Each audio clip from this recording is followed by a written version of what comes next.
কিংবা প্রধান দল হিসেবে তারা সিলেক্ট করলো এবং তার মধ্যে নির্বাচন কমিশন গঠন সংক্রান্ত সংবিধানের 108 আমাদের এই যে মেহেরিন ম্যাম তিনি চাইলে 30 তারিখে 30 আগস্ট মাননীয় প্রধান উপদেষ্টা রাজনৈতিক দল।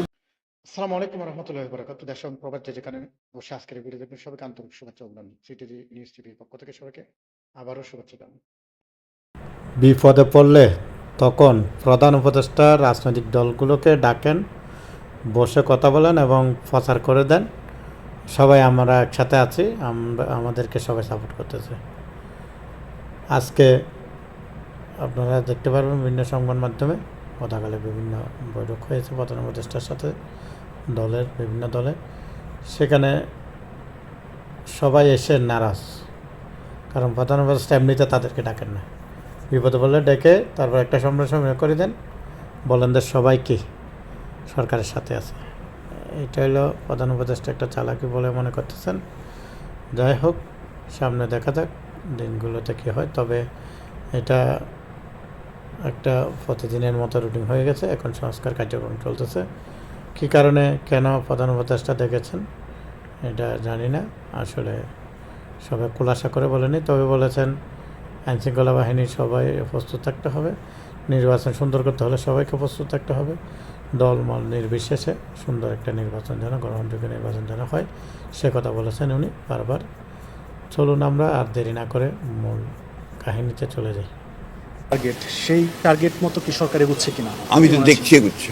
মাননীয় প্রধান উপদেষ্টা উনি আমাদেরকে হঠাৎ করে কালকে একটু ডেকেছিলেন। উনি ডাকেন মাঝে মাঝে, যখন আপনার কোনো ক্রাইসিস তৈরি হয় সরকারের, তখন তারা আমাদেরকে ডাকেন।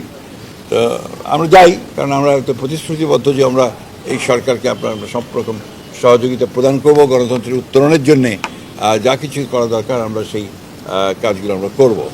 তবে আমরা যেটা মনে করি যে এই এনগেজমেন্টটা, এই মত বিনিময়টা আরও ঘন ঘন হলে আরও ভালো হতো, তাহলে তো এই উদ্ভূত সমস্যাগুলো তৈরি হতো না।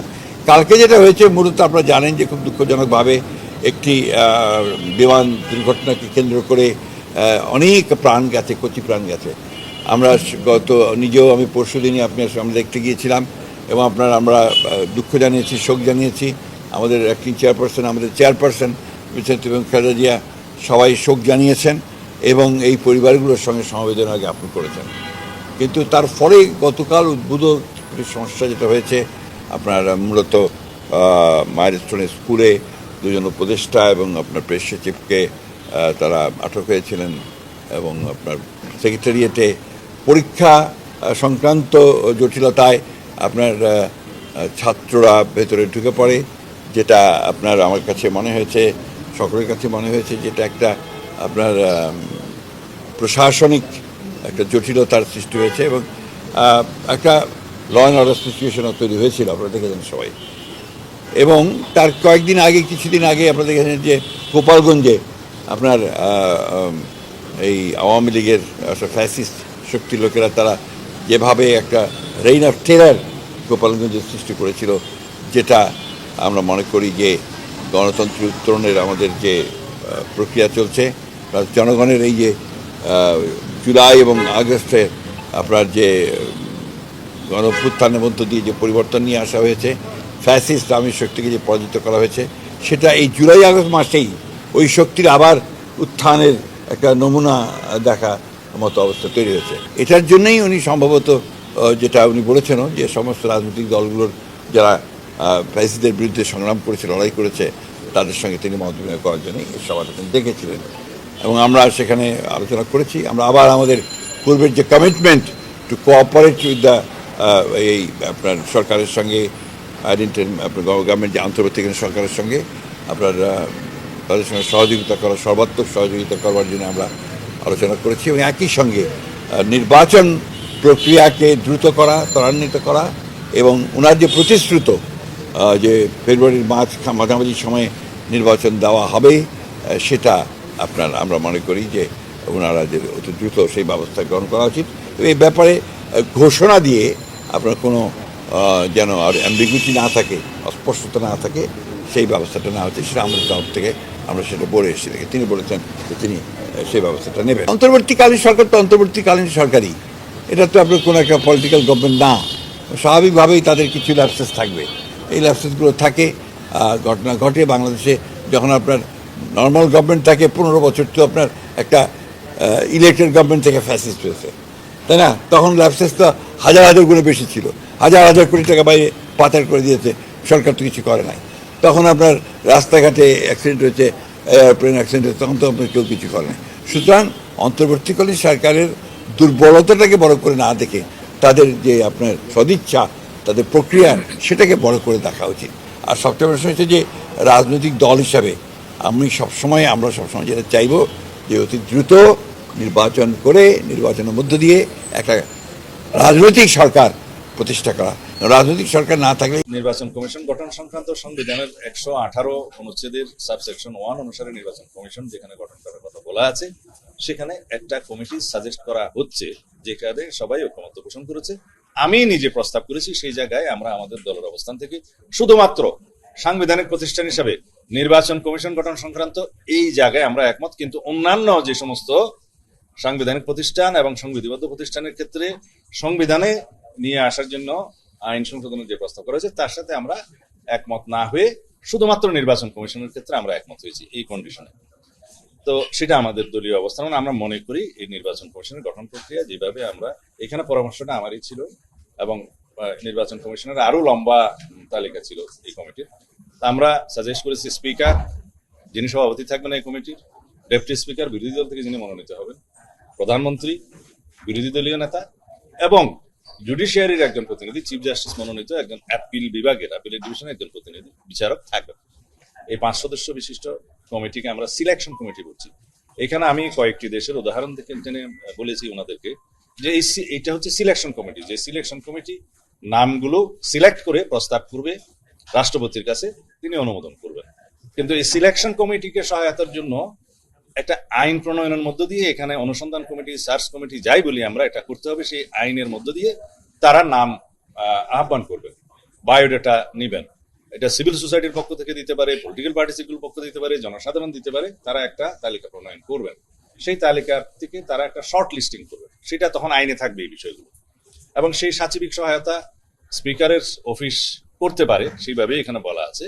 সেই সাচিবিক সহায়তার মধ্য দিয়ে যে শর্ট লিস্টিংটা হবে সেটা সিলেকশন কমিটির কাছে প্রদান করা হয় এবং সিলেকশন কমিটি সেখান থেকে নাম নিতে পারেন তাদের যাচাই বাছাই প্রক্রিয়া সর্বসম্মতিক্রমে, অথবা এই যে শর্ট লিস্টিং তার বাইরে থেকেও তারা নিজেরা ইচ্ছা করলে অন্য নাম প্রস্তাব করতে পারেন। সেইটার একটা স্বাধীনতা এখানে দেখা আছে। আমি এটা অন্য একটা দেশের উদাহরণ টেনে তাদের আইনের প্রক্রিয়ার মধ্যে করেছি, যেমন চিফ ইলেকশন কমিশনার এবং ইলেকশন কমিশনার, যেটাকে আমরা ইলেকশন কমিশন বললে হয়, এটার গঠন সংক্রান্ত অ্যাপয়েন্টমেন্ট, তাদের রুলস সার্ভিস ইত্যাদি যেখানে এনাক্টমেন্ট করা আছে, এটা কিন্তু যে দেশের কথা বললাম সেখানে কিন্তু সংবিধানে নাই, আইনে আছে।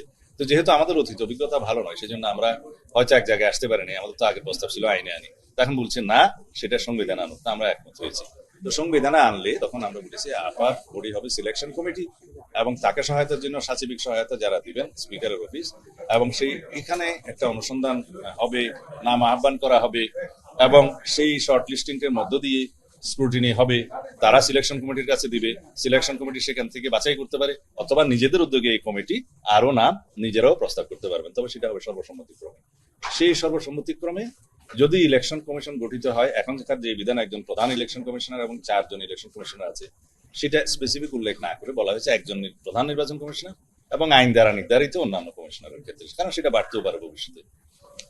প্রতি পদের বিপরীতে একজন করে নাম প্রদান করবেন, সিলেকশন করবেন এই সিলেকশন কমিটি, রাষ্ট্রপতি সেটা অনুমোদন করবেন। আগে সার্চ কমিটির যে অপশনটা ছিল যে প্রতি পদের বিপরীতে 2 জন, সেই সুযোগটা আর এখানে রাখা হচ্ছে না। আর কথা বলা শেষ নয়, তো সেই নামগুলো সর্বসম্মতিক্রমে এই কমিটি একমত হয়ে রাষ্ট্রপতির কাছে পাঠাবে। এখন এটা 5 বছরের জন্য নিয়োগ হবে। আমি এখানে আরেকটা প্রস্তাব করেছি, 118 অনুচ্ছেদের উপঅনুচ্ছেদ 5-এর পরে একটা আরো সংযুক্তি থাকতে হবে একটা লাইন। সেই লাইনটা হচ্ছে এই ইলেকশন কমিশনার, চিফ ইলেকশন কমিশনারদের জবাবদিহিতা নিশ্চিত করার জন্য সংসদ আইন প্রণয়ন করবে এবং আচরণ বিধি প্রণয়ন হবে। কারণ আমরা আগের মতো এই প্রক্রিয়া যেতে চাই না যে কোনো বডিকে এত বেশি স্বাধীন করে দেওয়া হলো, তাদের কোনো অ্যাকাউন্টেবিলিটি থাকবে না, কন্ডাক্ট রুলস থাকবে না, সেটা ঠিক হবে না। তবে আগের বিধান মাফিক যেটা আছে যে সুপ্রিম জুডিশিয়াল কাউন্সিলের আর্টিকেল 96 অনুসারে সুপ্রিম কোর্টের বিচারকরা যে পদ্ধতিতে অপসারণ হয়, এখানেও সেই একই পদ্ধতি প্রযোজ্য হবে, সেটা এখানেও উল্লেখ আছে। কিন্তু সেটা এনাফ নয়।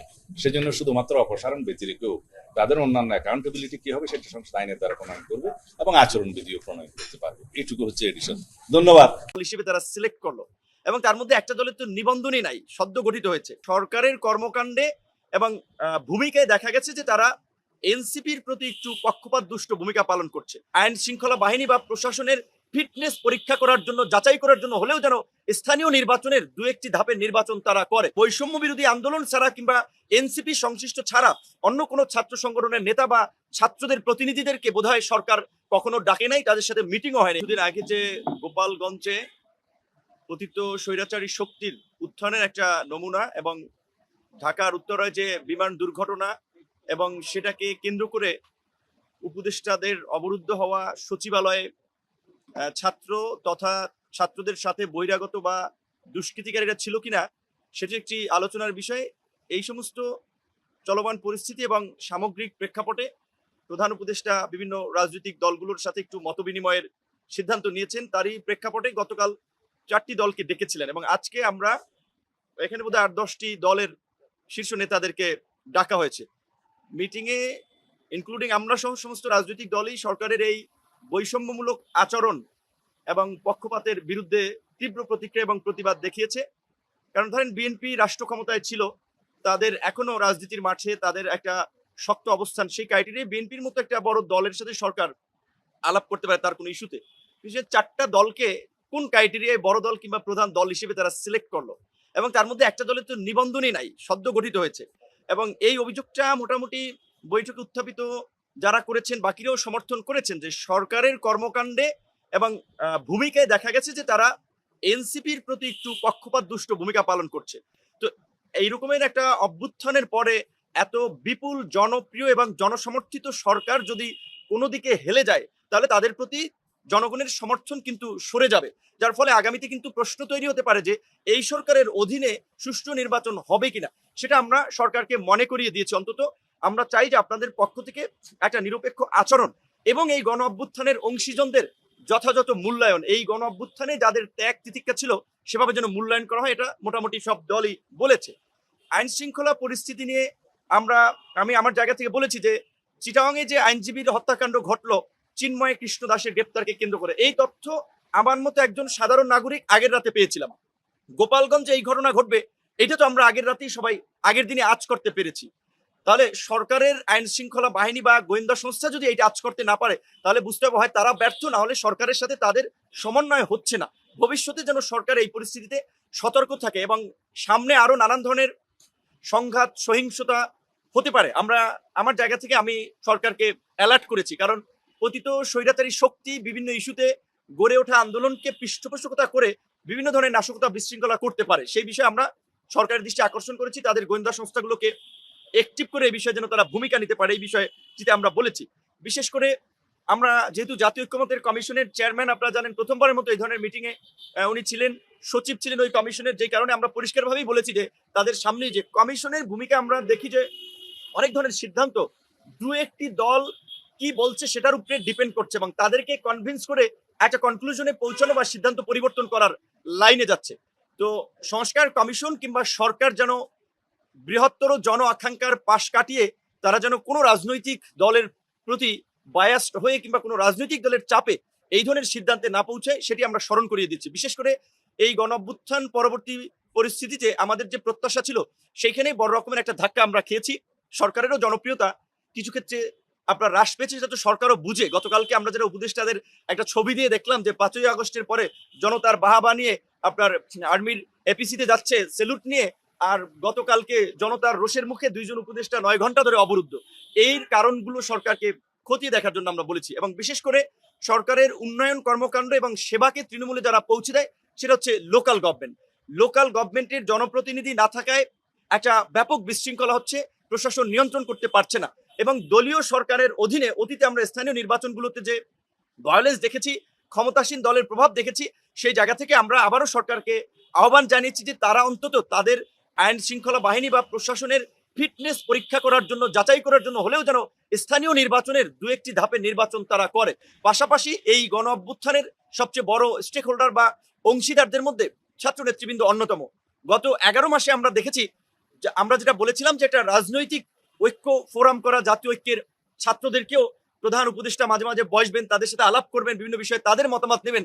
সেই ক্ষেত্রে বৈষম্য বিরোধী আন্দোলন ছাড়া কিংবা এনসিপি সংশ্লিষ্ট ছাড়া অন্য কোনো ছাত্র সংগঠনের নেতা বা ছাত্রদের প্রতিনিধিদেরকে বোধহয় সরকার কখনো ডাকে নাই, তাদের সাথে মিটিংও হয়নি। উপদেষ্টা আমাদেরকে সামগ্রিক প্রেক্ষাপটে আশ্বস্ত করেছেন সংস্কার যে কোনো মূল্যে তিনি বাস্তবায়ন করতে চান, কাঙ্ক্ষিত বিচারের প্রতি আমাদের যে কনসার্ন সেই বিষয়ে তারা একটা অগ্রগতি দেখতে চান, এবং যে কোনো মূল্যে এই জুলাইয়ের যে আমাদের একটা ঐক্য প্রতিষ্ঠিত হয়েছিল সেই ঐক্যটাকে ধরে রেখে, এবং বিশেষ করে এই জুলাই মাসে যেন আমরা এই আমাদের ঐক্য চেতনার যেন একটা পুনর্জাগরণ ঘটাতে পারি, সেজন্য এই মাসব্যাপী উদযাপনের পাশাপাশি আগামীর বাংলাদেশ বিনির্মাণে যেন আমরা কাজ করতে পারি সেই বিষয়টির উপরে তিনি জোর দিয়েছেন, আমাদের সকলের সহযোগিতা চেয়েছেন। এবং রাজনৈতিক দলগুলো ইনক্লুডিং আমরা বারবার বলেছি যে দু একটি দল সরকারের মিটিং করার প্রয়োজন হলে মতবিনিময়ের সুযোগ পায়, বাট অন্য যে গুরুত্বপূর্ণ স্টেক হোল্ডার তারা সুযোগ পাচ্ছে না। সেই ক্ষেত্রে এই বিষয়টি আমলে নিয়ে অন্তত প্রত্যেক মাসে যেন সরকার বিভিন্ন রাজনৈতিক দলগুলোর সাথে একটা ডায়ালগের মধ্যে দিয়ে পরিস্থিতি সম্পর্কে একটা করণীয় ঠিক করতে পারে, ধারণা নিতে পারে, এই প্রস্তাবটি আমরা রেখেছি এবং সেটাও তারা গুরুত্ব দিয়ে বিবেচনা করবেন পরবর্তী মাস থেকে, এবং নিয়মিত একটা বসার এই বিষয়টি তিনি আশ্বস্ত করেছেন। আপনাদেরকে ধন্যবাদ।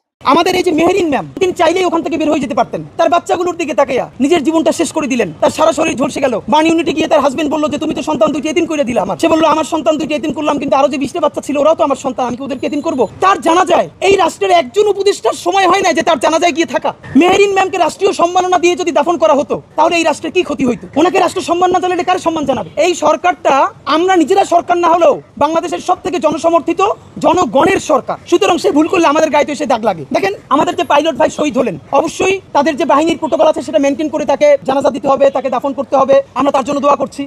কিন্তু আমরা একটা কেমন একটা এলিট পোনা আমাদের মধ্যে তৈরি হয়ে গেছে। এবং কি মুক্তিযুদ্ধেও দেখেন 7 জন বীর শ্রেষ্ঠ, এর মধ্যে সিভিলিয়ান কয়জন? মানে যুদ্ধ যখন হবে তখন অবশ্যই সামরিক যারা বাহিনীতে আছেন তারা তো যুদ্ধ করবেনই, কিন্তু যেই লোকটা কোনো ট্রেনিং ছাড়া অস্ত্র হাতে তুলে জীবন দিয়ে দিল তারা আপনি ইকুইভ্যালেন্ট করতে আপনার কাছাকাছি প্যারালাল করলে শত্রু মনে হয়। মানে আপনাদের মধ্যে কি এই যে একটা এলিট পোনা যে আমি সামরিক খাতের, এটা থেকে আমরা কি বাংলাদেশে বের হতে পারবো না? আপনার ভাবেন। এবং আমাদের একটা ব্যাপার যে প্রত্যেক জায়গায় আমাদের একজন হিরো বানাইতে হবে, প্রত্যেক গল্পে যেমনি হোক। ফেসবুকে আমাদের এই যে মেহেরিন ম্যাম, মানে এটা তো আমাদের বলা আমাদের জন্য কঠিন, তার 2টো সন্তান, এই 2টো সন্তানকে, এবং তিনি চাইলেই ওখান থেকে বের হয়ে যেতে পারতেন, তিনি সেই এক্সিট নিতে পারতেন। তিনি তার ছাত্রদের দিকে তাকাইয়া, তার বাচ্চাগুলোর দিকে তাকাইয়া নিজের জীবনটা শেষ করে দিলেন। তিনি অন্তত 20টা বাচ্চার জীবনকে বাঁচিয়েছেন, আল্লাহ বাঁচিয়েছেন। তিনি সর্বোচ্চ চেষ্টা করলেন, নিরাপত্তার চাদরে বাচ্চাদেরকে বুকের মধ্যে জড়াইয়া প্রত্যেকটা বের করলেন। সেই 20টা বাচ্চাকে বের করতে গিয়া তার সারা শরীর ঝলসে গেল। বার্ন ইউনিটে গিয়ে তার হাজবেন্ড বললো যে তুমি তো সন্তান দুইটি এতিম করে দিলা আমার। সে বললো আমার সন্তান দুইটি এতিম করলাম, কিন্তু আরো যে 20টা বাচ্চা ছিল ওরাও তো আমার সন্তান, আমি কি ওদেরকে এতিম করবো? হাজবেন্ডের হাতটা বুকের উপর নিয়ে বলতেছে যে তোমার সাথে আমার আর কোনোদিন দেখা হবে না। তো ভয়াবহ ব্যাপার, আপনি চিন্তা করতে পারছেন। তার জানা যায় এই রাষ্ট্রের একজন উপদেষ্টার সময় হয় না যে তার জানা যায় গিয়ে থাকা। মেহেরিন ম্যামকে রাষ্ট্রীয় সম্মাননা দিয়ে যদি দাফন করা হতো তাহলে এই রাষ্ট্রের কি ক্ষতি হইতো? এই রাষ্ট্রের এত বুদ্ধি, সেই যে আঞ্চলিক কার্যালয় বসায়, এটা করে সেটা করে, এটুকুন বুদ্ধি হইল না? মেহেরিন ম্যাম উনি শিক্ষক, উনি বেঁচে যেতে পারতেন, বাচ্চাগুলোর বাঁচাইতে গিয়ে জীবনটা শেষ করে দিল। ওনাকে রাষ্ট্র সম্মান না জানালে কার সম্মান জানাবে? দেখেন তাকে রাষ্ট্রীয় সম্মাননাও দেওয়া হয় নাই, একজন উপদেষ্টাও তার কবরে গিয়া তার জানাজায় গিয়ে উপস্থিত হইতে পারে নাই। এই রাষ্ট্র আমরা কবে বানাবো? এটা আমাদের জন্য লজ্জা। তো রাষ্ট্র এখন কি করবে আমরা জানি না। আপনাদেরকে বলি আরো একটা ভুল তারা কি করেছে। মাননীয় প্রধান উপদেষ্টা রাজনৈতিক দলগুলোকে রেখেছেন। আমরা পরিষ্কার করে বলেছি যে এই সরকার, অন্তর্বর্তী সরকারকে আইন শৃঙ্খলা পরিস্থিতি নিয়ন্ত্রণে রাখা, মানুষের নিরাপত্তা দেওয়া, সেই দিকে আরও অনেক বেশি মনোযোগী হতে হবে। আমরা বলেছি মাইলস্টোন স্কুল অ্যান্ড কলেজে বিমান বাহিনীর প্রশিক্ষণ বিমান যেভাবে বিধ্বস্ত হয়েছে সেখানে হতাহতদের পূর্ণ তালিকা প্রকাশ করতে হবে, এবং সেই তালিকা যাতে মানুষ ভরসা করতে পারে সেভাবেই পরিষ্কার করা দরকার। প্রত্যেকের যথাযথ ক্ষতিপূরণ এবং যাদের চিকিৎসা এটা যাতে নিশ্চিত হয় সে ব্যাপারে তাদের পদক্ষেপ নিতে হবে। মানুষের আস্থা ফিরিয়ে আনতে হবে, এবং এ বিষয়ে কোনো গাফিলতি ছিল কিনা এই বিমান বিধ্বস্ত হওয়ার ঘটনার পেছনে, সেই সব প্রশ্ন স্বচ্ছতার সাথে তদন্ত করে দেখতে হবে এবং জনমনে আস্থা এবং বিশ্বাস ফিরিয়ে আনতে হবে। আমরা বলেছি যে যেভাবে আমরা সচিবালয় সহ গুরুত্বপূর্ণ প্রতিষ্ঠানগুলোর নানা বিক্ষোভ দেখছি, আমরা বিক্ষোভের প্রতি সংযম প্রদর্শন এবং ধৈর্যের সাথে পরিস্থিতি মোকাবেলার জন্য সরকারের কাছে আবেদন জানিয়েছি। আমরা বলেছি যে মানুষের বিক্ষোভ থাকবে এবং সেই বিক্ষোভ প্রকাশের যে অধিকার সেটা থাকতে হবে, কাজে ধৈর্যের সাথে পরিস্থিতি মোকাবেলা করতে হবে।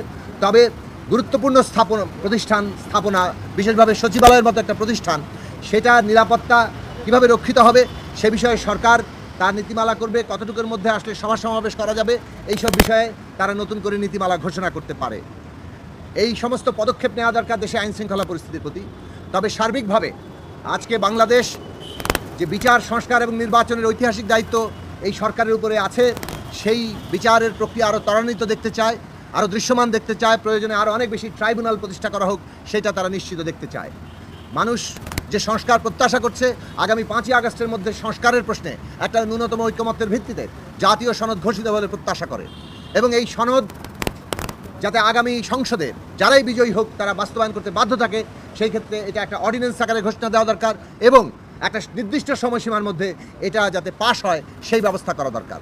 একই সাথে আগামী নির্বাচন, সংবিধান সংস্কার পরিষদের নির্বাচন, সেটাও আমরা ভবিষ্যতে আলোচনা করব।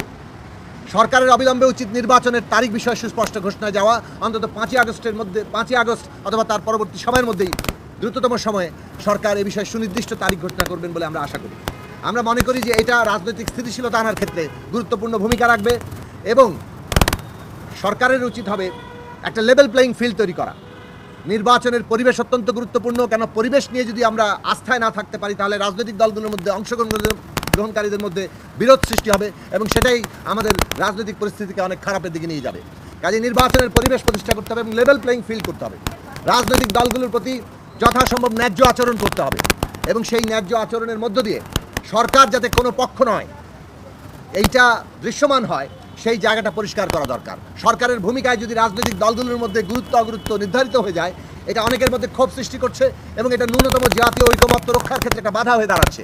আমরা দেখেছি বিভিন্ন দলের মধ্যে ক্ষোভ সৃষ্টি হয়েছে, এবং সে কারণে আমরা এটা আহ্বান জানিয়েছি যে সরকারকে একটা নিরপেক্ষ জায়গা মেনে চলতে হবে, যাতে করে সকলের মধ্যে একটা এই স্বস্তির জায়গাটা থাকে। নির্বাচনেই আসলে কার্যত নির্ধারিত হয়ে যাবে জনগণ কাকে কিভাবে কোন জায়গায় নির্ধারণ করছে। সবশেষে আমরা যেটা বলবো, এটা অত্যন্ত দুঃখজনক যে শহীদদের রাষ্ট্রীয় মর্যাদা এবং আহতদের জীবনের দায়িত্ব গ্রহণ করা এই সরকারের প্রাথমিক দায়িত্ব ছিল, কিন্তু আজকে 1 বছর পূর্তি হতে যাচ্ছে। আমরা এটা নিশ্চিত নই যে 5ই আগস্ট আমরা এই শহীদদের রাষ্ট্রীয় মর্যাদার ব্যাপারটিকে ঘোষণা হিসেবে জানতে পারবো কিনা, কিংবা তাদেরকে সেই মর্যাদা দেওয়া হবে কিনা, এখনো শহীদদের তালিকা পূর্ণাঙ্গ হয়েছে কিনা এ বিষয়ে আমরা আসিফ নজরুল শিক্ষা উপদেষ্টা এবং তাদের নানান ক্ষোভ আমরা শুনছি। আহতদের জীবনের দায়িত্ব গ্রহণ করা, তাদের পরিবার, তাদের জীবন কিভাবে চলবে সেই দায়িত্ব গ্রহণ করার প্রশ্নটি এখন দেখা যাচ্ছে। ফলে এই সব বিষয় ক্ষোভ সৃষ্টি করছে, মানুষের মধ্যে এমন একটা অস্থিরতা জায়গা তৈরি করছে, যেটার কারণে মনে হচ্ছে যে আমাদের রাজনীতির আকাশে নানা সময় আবার মেঘ আসছে, যে নির্বাচন আদৌ হবে কিনা এই ধরনের আশঙ্কা সৃষ্টি হচ্ছে। আমরা মনে করি বিচার, সংস্কার, নির্বাচন একসাথে চলতে হবে, এবং এটা একসাথে চলে বাংলাদেশে একটা গণতান্ত্রিক রাজনৈতিক উত্তরণ ঘটবে, এবং এইটা এখন বাংলাদেশের প্রধান জাতীয় স্বার্থ। কাজেই যে কোনো ধরনের তৎপরতা বিচার, সংস্কার এবং নির্বাচনকে ক্ষতিগ্রস্ত করে তা বাংলাদেশের জাতীয় স্বার্থের বিরুদ্ধে যায়। কাজেই জনগণকে আজকে ঐক্যবদ্ধ হতে হবে। এই দেশ রক্ষা করতে হলে পতিত ফ্যাসিস্টরা এবং তাদের দেশি বিদেশি দোসররা তারা যাতে কোনোভাবে এই গণতান্ত্রিক উত্তরণ প্রক্রিয়াকে বাধাগ্রস্ত করতে না পারে, তার জন্য আমাদের জনগণকে ঐক্যবদ্ধ থাকতে হবে, রাজনৈতিক দলগুলোকে ফ্যাসিবাদ বিরোধী শক্তিকে ঐক্যবদ্ধ থাকতে হবে, এবং সরকারকে এই রাজনৈতিক শক্তি এবং জনগণের শক্তির সাথে আরো ঘনিষ্ঠ নিবিড় সম্পর্ক বজায় রেখেই তাদের ভূমিকা, তাদের দায়িত্ব পালন করতে হবে। আমরা মনে করি যে প্রতি মাসে অন্তত এখন রাজনৈতিক দলগুলোর সাথে নিয়মিত বৈঠক করা দরকার, কেননা ভবিষ্যৎ রাজনীতিতে নির্বাচনের পরিবেশ এবং সমস্ত কিছু এগিয়ে নিয়ে যাওয়ার জন্য রাজনৈতিক দলগুলোর মধ্যে সংহতি এবং তাদের মধ্যে ন্যূনতম যাকে বলে রুলস অফ দি গেম এবং লেভেল প্লেইং ফিল্ডের ক্ষেত্রে একমত হওয়া, এইটা সরকারকেই ফ্যাসিলিটেট করতে হবে। ফলে সরকারের এখানে দায়িত্বের জায়গা আছে। আশা করি তারা এটা পালন করবেন, এবং সেইভাবেই আমরা পরবর্তী